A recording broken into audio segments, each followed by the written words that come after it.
It's 10:30. I think I have 25 minutes. It's good. It's more than enough.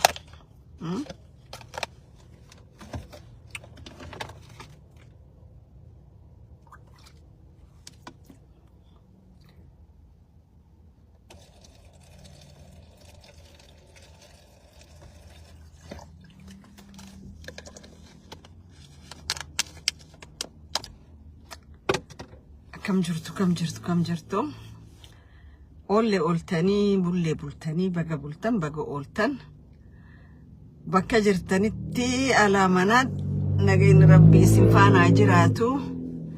Nagayni oromummaa isin faana jiraatu. Akkam oltan oromo. Akkam oltan. Magaa soommanninis dhiyaate. Yeroo xiqqoof adda bannaa baga baga sommanaan nu gahe baati imaana baati ibaada baati rahmata nama bakka jirtanii rahmatu di godha dadhabaa keessan gargaara hakufe khaasa hoggaa kufee walitti hin kuflina hoggaa dadhabe walirratti hin dhaadatina bakka jirtanii waliin dhaabbadha kanumatti wahuma lamaan Rain dubbachuu barbaada tokko baqattoota Oromoo ka Somalilandin nama dhibbatamaan makina guurtee deport firraa godhu jirtu lamada saaminsa warri Somali Jabuuti qabee haga ogaadee naga paarlamaa Keeniyaa keessatti lafa Oromoo irra geggeessaa jiran qindoominaan jechuudha including itti gaafatamaa biltsiginaa maal jettan Aadan Faarahin wal qabate akkamitti kala lafa Oromoo saamuuf karoora kaayyatan khan olma paarlamaa kajoo kanarraa xiqqoo waan rabbi nu garsiisee fi waan rabbi nu dhageessisee lallaalaa jechuudha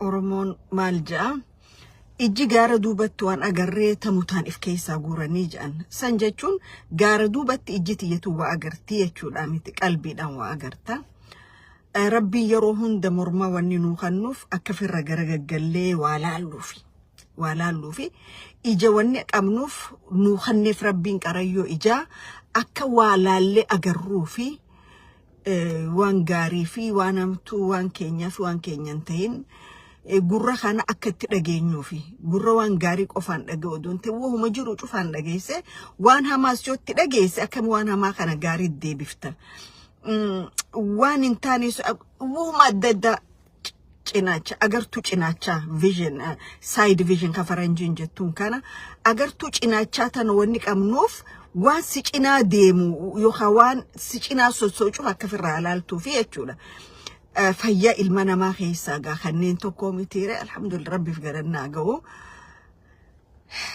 baqattoota warra Soomaaliyaa keessa jiruun haalaallu dhiyootana warri Soomalilaandii Oromoota hedduu makiinatti guuranii Oromoo dipoortii goonaa Oromoon nurraa haa ba'u lafa teenyarraa haa qulqullaa'uu jedhan namoonni garii sagalee taafii jedhanii namoonni garii uummata Oromoo kana waa tokko irra sagalee walii ta'uu dandeenya tokko yoo biyya teenya keessatti Oromiyaa keessatti miidhaan dhiittaa mirga dhala namaa isinirra gahe lamada kaampii baqataa bakka UNHCR isin qubsiisa irratti yoo miidhaan isinirra gahe sagalee waliif taana arra biyya Soomaalii dhiisaati biyyoonni dhihaa guddatan kunu akkamitti kanamaan jiran agartanii jechuudha mahmaa ikun baladi bakka feetoo dhayxe biyyatee tasii caaltuun jirtu keessaafuu biyyoonni manuti ollaan keenya biitti Oromiyaadhaan madaalamtuun jirtu jechuudha qabeenya uumaatiin bal'ina lafaatiin baay'ina ummataatiin jechuudha inumaa Oromoo ollaannisi Jabuuti haa ta'u Soomaaliyaan Keeniyaan haa ta'u Oromoo firraa qabdee galchuun sirriidhaan jedhan maaliif hin jekkaamanne lafa teenya nuti irraa baanee alagaan ollaan keenya dhufee weeraraa jira jechuudha nuti lafa gadhiifnee keessaa baaneetu nuti namni kudhan yoo baanee Jabuuti baqanne isaa kudhaniitu biyya teenya seena khudashayyo baane Soomaaliyaa seenne Soomaalii diidamtu biyya teenya seenaa jechuudha bakka gadhiifnee fi deemnu tana nuti biyya teenya keessa deebine abbaa biyyummaa falmachuudha qabnaa jechuudha biyya teenya namaa gadhiifneeti biyya teenya dirree kubbaa fiildii namuu itti taphatu amma gartanii miti kubbaan addunyaa saaka world soccer tournament dhufu jira addunyaa irraa walitti dhufaniitu kubbaa miilaa taphatan kubbaa miilaa san dirree san keessatti eenyu gurraacha adii diima daala cufa agartaa jechuudha kan taphatu Oromiyaa gadhiifnee baaneeti jaldeessi ollaa cufti ka dhufe Oromiyaa san irratti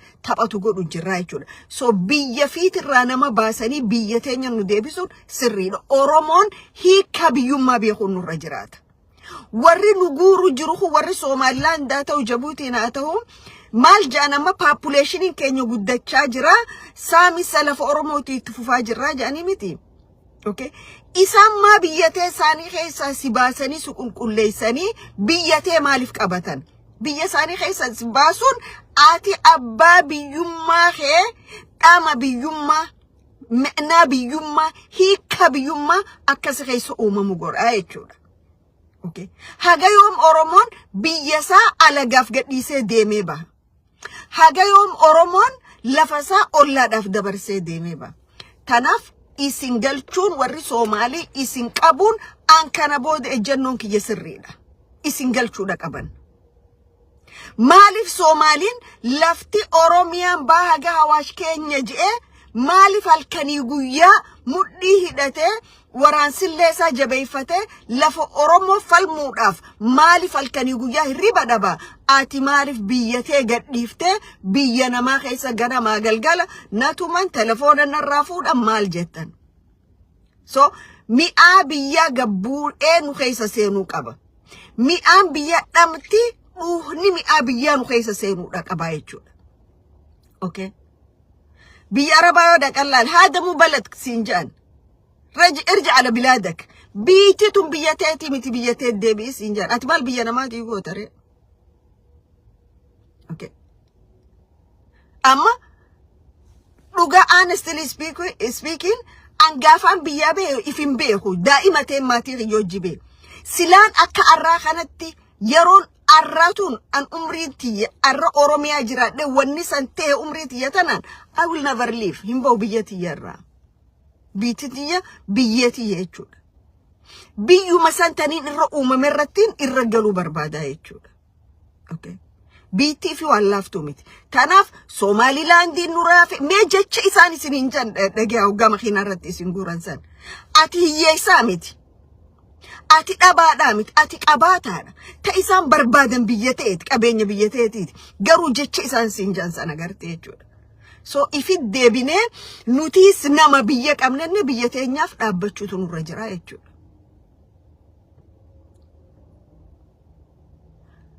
Oromiyaa nuti keessa beelaawu jirru nuti keessa rakkachaa jirru shiftoonni ollaa keenya achi keessa dhufanii kam jiraachuu jiran kana Oromoon gattaa'e ilaaluudha qaba Oromoon gattaa'e mari'achuudha qaba silaa hayyuu Oromoo mari'achiisuun qabnu hayyoonni keenya YouTube farra wallolanii YouTube farra wallolanii Oromoon akkuma Oromootti xiqqaanis ana saba kanaaf quuqama jee quuqamaan saba kanaa cufti hereen Oromoo hegereen Oromoo maali kam deemu jiru kana jee wal gaafachuutu namarra jira amma namoonni gari hireen saba Oromoo abalu harka jirti jan hireen saba Oromoo harka jirti sabicha harka jirti sire hireen saba Oromoo harka jirti kamurteeffatu sabicha akuma hiree murteeffannaa ummata Oromoo murteeffatee nuti hegeree Oromoots ummata Oromoo murteeffata malee Joolleen addis gabiintun hin murteessituu fi jechuudha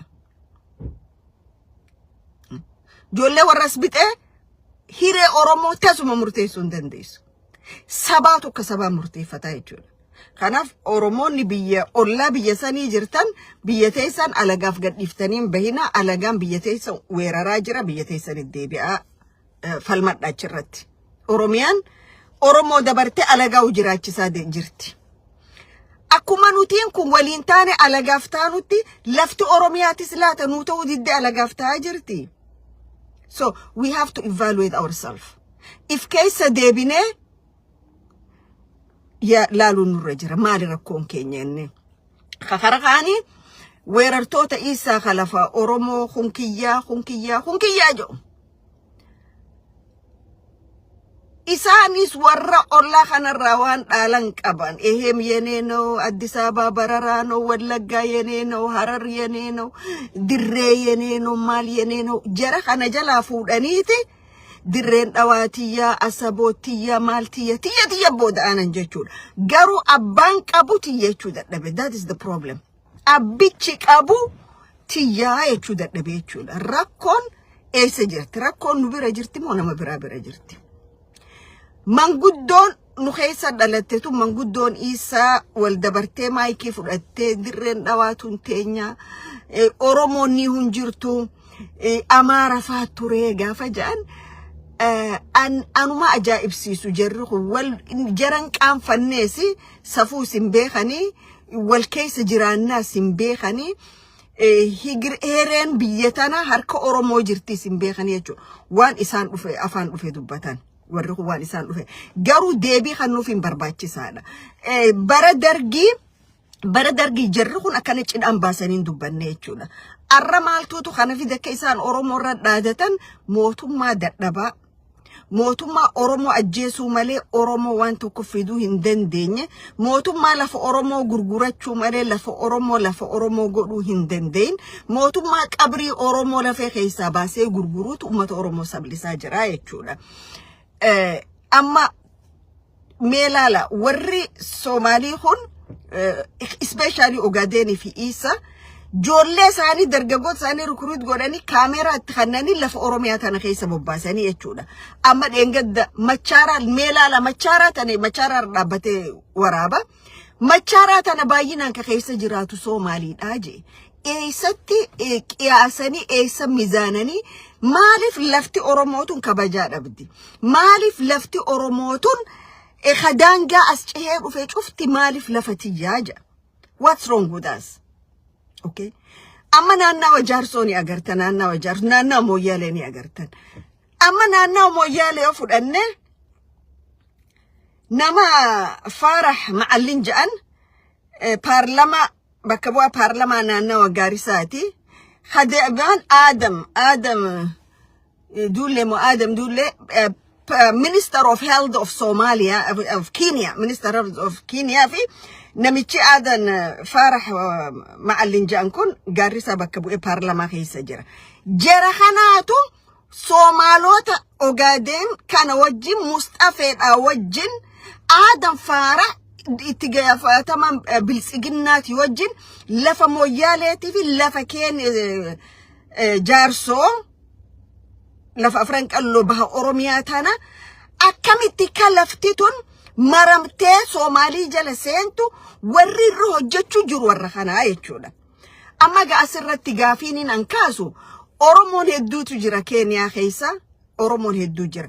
Oromoonni hedduun dhalattoonni Boorana ka paarlamaa Keeniyaa keessa jiran gaafa warra Ogaden ka paarlamaa Keeniyaa keessa jiran shira kana dalagan especially shirri isaanii guddaan naannawa Moyyaalee irra dalagan qaroo Oromoo naannawa sanii warra security naannawa saniitu wajji wal taanii guuran isin maal gootan Oromootaaf maaliif jarru kunis Ogaden mootummaa Keeniyaa keessa jiran asinis Ogaden isinis Oromoodha Boorana paarlamaa Keeniyaa keessa jirtan asinis Oromootu jira jechuudha. Oromootu Boorana maal godhu jirtan isin lafa teessan ta gurguramu jirtu ummata keessan ka warri kun isin jala miidhu jiruuf maal godhaa jirtan? So kanaafu ilkee waraabessa durrinis duubninis wali uraadha hoggaayno kana aadan Farah paarlamaa keessa taa'e biltsiginnaa keessa taa'e jarri lameen kun Farahii fi aadan ministerri fayyaa Keeniyaatis Mustafeen mootummaan Jabuuti including Minister of Finance Ethiopia akkamitti akka lafa Halee Ziyaad Barreen je'esan Hawaashi gad Soomaaleessina itti jiranii jechuudha. In fact waan tokko arra garaagarummaan Harargee baa keessatti gosaan akkana wal godhan kun photocopy Soomaalii irraa fudhatame as keessa facaame jechuudha. Somali mayolaltan macherten isa hawiye gadabursi isaq darod mali warahimatan kan arra virus sani summi sani san fidani oromo keessa facaasanii jechuudha. Oromo keessa facaasan kun akkanuma keeta hanjiru jechuudha. Kana mootummaan Itoophiyaa sarka keessa qaba, mootummoonni shiftaan isaati Ogaden kun sarka keessa qaba jechuudha. So Oromon, we have to careful kana irratti jechuudha. Wanni biyyatun arra biyya Oromo kilem godhu dabraniiti saba Oromooti biyya Oromootu kami waliin Somaaleessina jiranii jechuudha. Intala Oromooti Somaalii ta'uu hin danda'u. Maaliif quncee muka tokko muka biraa yoo maxxansite muka saniif hin taatu jechuudha. Jarri Somaalii kun gaafa lafa Oromoo fudhachuu yaada yeroo hunda shirri isaanii jaarsoon Somaaliidha. Jaarsoo jaalataniiti miti lafa ona afran qal'oo ona jaarsoo jaalataniiti. Lafa tana fudhachuufi jaarsoon Somaalii jedhan. Jaarsoon eessa Somaalooti? Somaaliin nuti Arabeetti. Oromoon ammoo nuti kuushii gurraacha ja'a eessa waliif firooman. Tanaaf warri afaan Oromoo baree Oromoo irra dalagu as keessa jira jechuudha.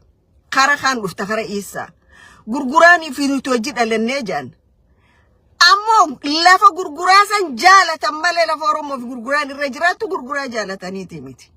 Gurguraa dildila irraan dabran godhataniiti jechuudha. Oromoo woomata kan isiniin jedhan lafa zeeyilaa ta hangas geessu irratti arra Isaa fi gadabursoo wal godhu jiranii agartan tiyyaa fi tiyya jedhanii. Hawaashii gaxarra biyya Irooppaa tana sadii geessi jechuudha. Biyya Irooppaa tana sadii afur geessi populationiin keessa jiru. Biyya tana gaafa shiftaan sirra kileem godhu silent ta'uun kee boruuf karaa banuu jirtaa jechuudha. Jaarsa Isaa tokko dirree dhawaatiin se'a. Gaafa kanaa nuti falmannee maal jennee je. Isa afaaniin phaphaphaphap jechuun laaftuudha. Dirree dhawaa keessa jirtaa miti. Fuudhiitii jabuutitti ida'e. Jabuutitti ida'e. Lafa Isaati jii declare godhi. Isa state godhi. Maaliif gabbaatee ganamaa galgala Oromoo kana je Oromoo daasidan dhahde Oromoo daasidan dhahe. Majirra inni qabatte Oromoo. Absida interlega Oromoo akka qabti waa absel kee kattimedde. Dirda baannaga waligee lahan jirne milili korti ba lahan jir. Oraga milili utago waydide. Milili qabru ku jira soomaha. Milili ki Haile Silaase qaburte ku jiraan. Mangistu Haile Mariam wuxuu joogaa soomaha Zimbabwe. Oraga milili ki Haile Silaase utago dirdabadii aadidinku anagu magacaadna siiseen Oromo waynoo diiday dhaho nagu ashkatay maxkamadooda. Afar ilaa 10 saac inta soo baxdeen mililig baaba na oga Haile Silaase na oga wariyada dalka Oromaale ma fahmaysiin okay gana ma galgala gabbaate man gudoon Isaatun mililig nu xanne dirree dhaw Haile Silaase fi mililig maalif qabritti dhaqanin gaafanere koorti isaanii dhaqanii maalif Oromoo irratti yakkan bannere Oromoo nu dhorkate jaari. Gana magalgala mangistuunis nu quba qaba jan deema mangistu Zimbabwe gaafadda Oromoo nu didde jaan Oromoon dirree dhawa isinii xannitu hin jirtu isa yaryaroo Oromoon lafa isinii xannitu hin jirtu. Oromoo fittin kaasina an takka malletaniin irra deebi'ee joo takkataniin irra deebi'ee joo halee hundoftuuti waan itti kataatan agartan affaritti lafa affaritti zeyil awwaan ta'uu jirtan agartan. Akkana nawa kana if qulqulleessitanii fin godhina nagaan ummatoo jijiraadha. Bakki isin miila keessan ibidda malee hin qabu isa yaryar. Seenaa dabrarraa waa baraayin jechuu barbaada. Kara kaanii mootummaa federaalaa mootummaa Oromiyaa warri jiru kun cundhurti tetteessituun gaafa warri Ogaadeniif warri Isaa dheqanii lafa Afar weerananii lafa itun teenya ja'an hatattamaan akka keessaa baaftan gootanii jechuudha warri federaalaa keefin jiru. Gaafa shiftoonni Ziyaad Barree kililii shanirra. Gaafa shiftoonni Ziyaad Barree kililii shanirra. Yes, my friend. Oh, thank you so much. Galatoon ulfaadhu. Irinja akka keetii qabaachuun gaariidha wallahi. Tislam idayki. Gaafa warra Afar dhayxanii isaa fi shiftaan Ogaadeen kun affardawan mootummaan federaalaa dhayxeeti akka hidhattoonni Ogaadeen achi bahu gootan gaafa kale Ogaadeen jaarsorra bobbo humna saniin maaliif godhuu dhabdan maaliif irraa baasuu dhabdan because isin dhiiga Oromootti siyaasa hojjechuu barbaadan mootummaan faashistii nama jiru kun jechuudha dhiigni Oromoo yoo gannaqame isiniif rakkoodhaa miti. Okay. Waan ajaa'iba isinitti ta'u Oromoonni jaarsoo ilmaan afran qalloo jeera shiftoota Ziyaad Barree kana firraa dhorkuuf gargaarsa illee barbaadan garuu isin duubaan dha'uu dhiisa. Hoggaa isaan likki firraa galchan shiftoota kana duubaan dhaqee dha'u isinii jechuudha. Isin irraa gad dhaabbadhaa waliin ilaala. Oromoo warri huyyoo dura fiigan nama jala fiigan Oromoo Soomaalii dura fiiguu hin barsiisina. Dura fiinaan isaan gawwaadha akka gartee daa'ima hoggaa xuuxoo aananii irraa fudhattu afranii fiigaa si jala deemaa miti akkasii jechuudha. Warri kun isin kaballaan kabala. Isin dhooyinaan dhawa. Akkasin likkii galanii jechuudha isaan.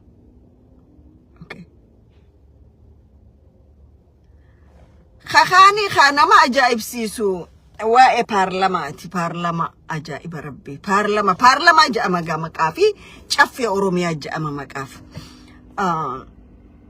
An warroottan sheekootti teenya hedduutti bu'uun barbaadu. Warra amantii bu'uun barbaadu garuu yaada kiyyaniin kannadha.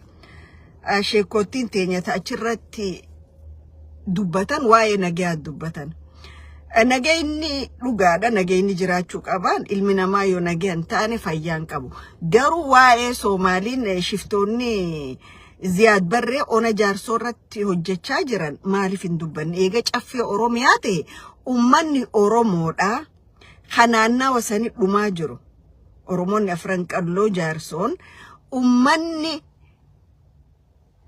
Oromoota Booranaa naannaa Moyyaaleetti shiftoota Ziyaad Barreetiin dhumaa jiru.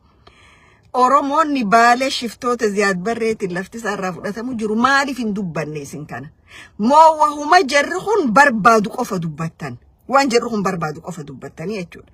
Amma bakka bu'aa Wallagga Bahaatiin seenam tokko naannaa umma faannoon itti sochootu karaa dhufe haasawa bareedaadha haasawe garuu haasawa kanas green lightiin isiniin kannamteete haasawan waan amma biyya san keessatti haalis finiinaa jiruuf san akka dubbattan isin godhan malee faannoon ka Oromoo fixu jirtu arramoo kaleedha eessa turtan ilaa hanga amma maa dubbachuu diddan moo gaafa ifii ulee siyaasaatti dhimma bahuu baatan qofa barbaaddanii jechuudha Oromoorraa tumsa argachuudha faannoo ettanii jechuudha. Kanaaf warri paarlama bakka bu'oonni ummanni ka isin dhayxanii chirraftanii fi miti ka isin fidate ummanni ka rakkoosaa dubbattanii fi ummata bakka bu'aan jirtaniin wayis mataa keessanuu bakka buutaniin anaaf gaafiidha jechuudha. Karaa kaanii shimeen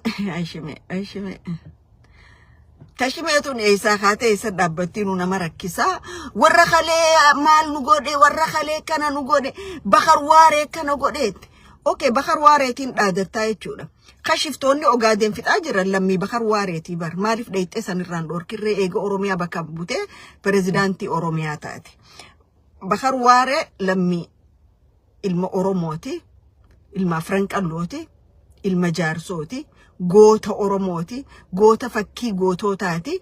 Eega bakar waareetiin dhaadattate hortee bakar waareeta shiftoonni Ogaadeen fixaa jiran maaliif dhayxee irraan dhorkirre maaliif dhayxee hidhannoo akka keetitti mootummaa kililii shanii jaanii qabanii miti. Moo ati gaafa ulee siyaasaas baafachuu feetu bakar waareetiin dhaadattaa jechuudha. Akka warri si fakkaatan kaanis elemoo qilxuu jechaa oolanitti maqaan goottan Oromoo naggada siyaasaan ta'uu jechuudha. Faannoo kadura miliyoon meeqa mallatteessee Bahardaari geessee fi sihii jechuudha. Ka faannoo Wallagga Bahaatti Oromoota fixee ka seenaa itti gaafatama san jalaan ba'ane Shimallis Abdiisaa ati mataa keeti. Ka faannoo hidhachiise gurmeesse cheeka miliyoonaan kanneef sihi mataa keeti jechuudha. Ummata Oromoo wajji finna jee pirezidaantii naannawaa Amaaraatiif kageessee horii kanne sihi malee Oromoodhaa miti. Okay? Kana jechuudha. Kakaan itti aanaan kee eenyu maqaansa awwaluun caayaarra dafkisiisuu qabnaa jee awwalu miskiina ganda keessa jirtu guurtee fi dafkisiisu mi kadafku qabu tokko si mataa keeti hattuun guddaan biyya san keessa yoo jiraate bulchiinsa keessa awwalu abdiiti jechuudha awwalu abdii lafaan gamta gurguratte baaletti lafa oromoota irraa guurte hangati gurguratte lakkoofsa qaba. Can you tell us that? Sirra eegalu turra ture jechuudha caayaan san caayaan isin diraama akka taphatuuf qopheessitan san isin irraa jalqabutu irra ture jechuudha. Ati sirna TPLF keessattis Oromoo dhiiga boochisaa baate. Sirna TPLF keessattis Agaazii wajjin qeyroo Oromoo ficcisiisaa baate. Arrallee yakki ati Oromoo irratti hojjechaa jirtu kaduriin garaagarummaan qabu jechuudha.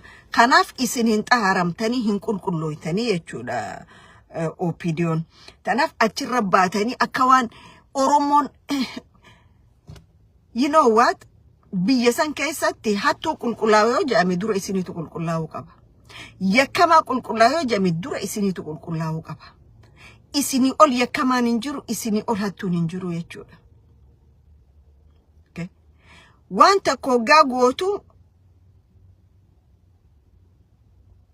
keessa matootti irraa jalqabda malee miskiinota kaamne ganda guurtanii soba keessanii fi hijiba keessan itti waanni gootanii keessanii miti. Bunch of criminals jechuudha isin kriminaalota. Kalees kriminaala turtan arrallee kriminaalota jechuudha isin. Okay. Guyyaa irraa kanallee isin kriminaalota. Yakki isin Oromoo irratti hojjettan lakkaa'ameen dhumu. Garuu Oromoon sababa laadhaa humaan ta'u jechuudha. Kan kadeemu olii gaddeemu namni Oromoo gane hin milkaa'uu jedhame. Warri jees bar Oromoo gare warri jecha san jees Oromoo gane miti. Maaliif Oromoon kun harka walirra qaqqaba naaf hin galu. An namni na jiraachisu hin jiru. Kana jiraachisu waaqa tokkicha. Waaqa humna naa kan dafka kiyyaan hin jiraadha. Warri akkas jees har'a Oromoo gananii kaampii Amaaraa keessa iskistaa taphachaa hin jiranii. Ka Oromoon ganin ka Oromoon fi qabdee ol kaaftee akka gartee daa'ima sossobuudhaaf asii achi qabdee kunuunsitee ol hin kaasin ka Oromoo hin ganin kamtu jira. Mooka tokko yoo gane hin ganne jechuudha ka biraa yoo gane jedhama. So Oromoo dhugaa walii hima. Gandaan harka walirra hin qabina. Gosaan harka walirra hin qabina. Kutaan harka walirra hin qabina. Akkuma Oromoo taasawa. Akkuma Oromoo dhugaa Oromoo dubbadha. Warri kale akkasi onne dhawtu Oromoo keessa seene ka Oromoo gane ka dabruuf hin jiru cufti isaa Oromoo gane jira. Maaliif walitti jibdan? Maaliif wal sobdan? Gaafa feetan barcuma jala qaba, gaafa feetan barcuma jala kaasa. Gaafa feetan ama kudhanaanu bulchu, gaafa feetan guyyaa tokko hin bulchin jetten. Maaliif Oromoo burjaadeessa? Wanniin arkan kana keessatti cufti keessan yoo fedhii dhuunfaa keessanii arkattan Oromoof dhimma tokko hin qabdan. Riisarchiin angoodhe san agarsiisaa jechuudha.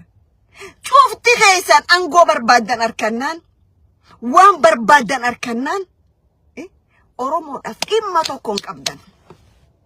Ka Oromoodhaaf dhimme ka arra lubbuun hin jirre ka wareegame jechuudha.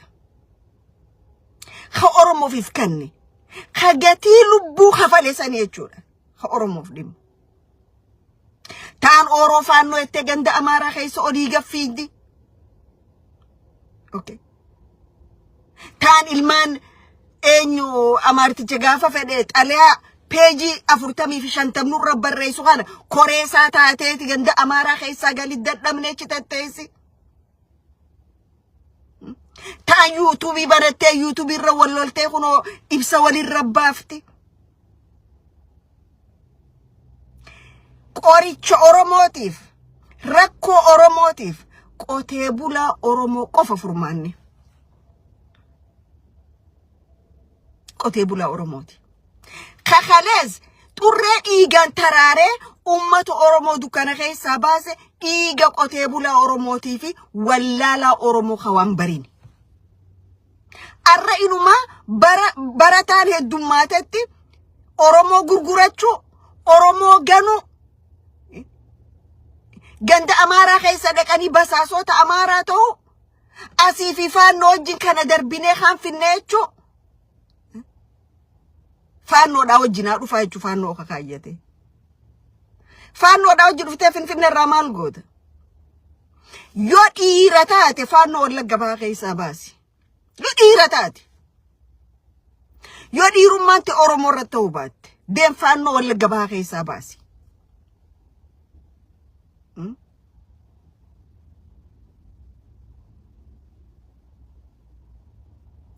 Golasiituun qulqulleessinee ganda namaa keessa fiidii jechuudha.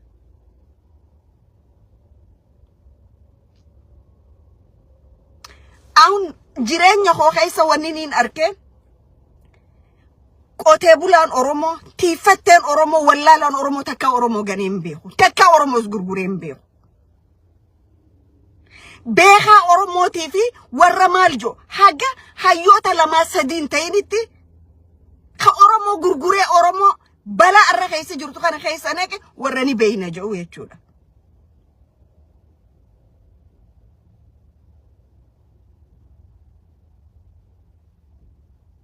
Gootan kaleessa lubbuu kannanis an dabreetiin sabni xiyyaa jiraatu jedha malee saba xiyya dabarseetiin an jiraadhan jenne.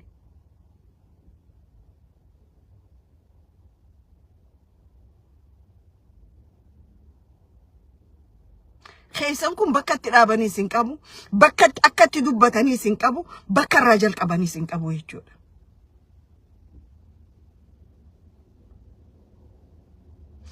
Opportunistoota isin. You know what?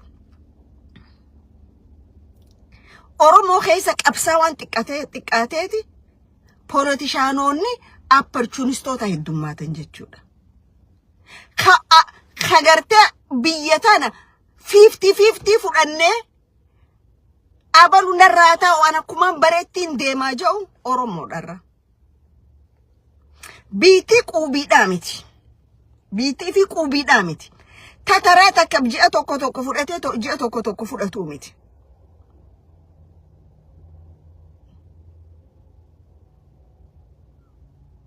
Biitii fi biyya ifiiti.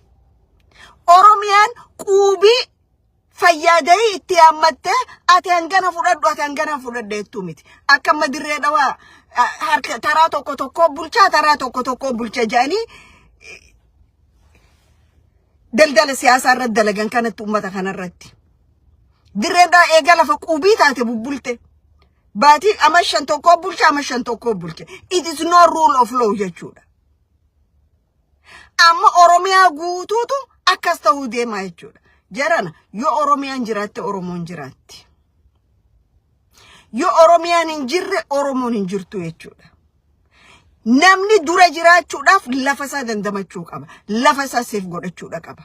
Arra addunyaa tana ilmi namaa katti wal balleessaa jiru lafti tun xiyyaa fi teetii miti. Keenya kakalee mooti akka mootiitti akka siidaa qabatanii deeman cufti kunoo dhaqe bakka isaa. Foon harree jararra keessa gangalchitee daaraa keessa bu'aa miti. Kanas qulqulleessinee ganda jaraatii baafne. Arras qulqullaawanii ganda jaraa galanii jechuudha.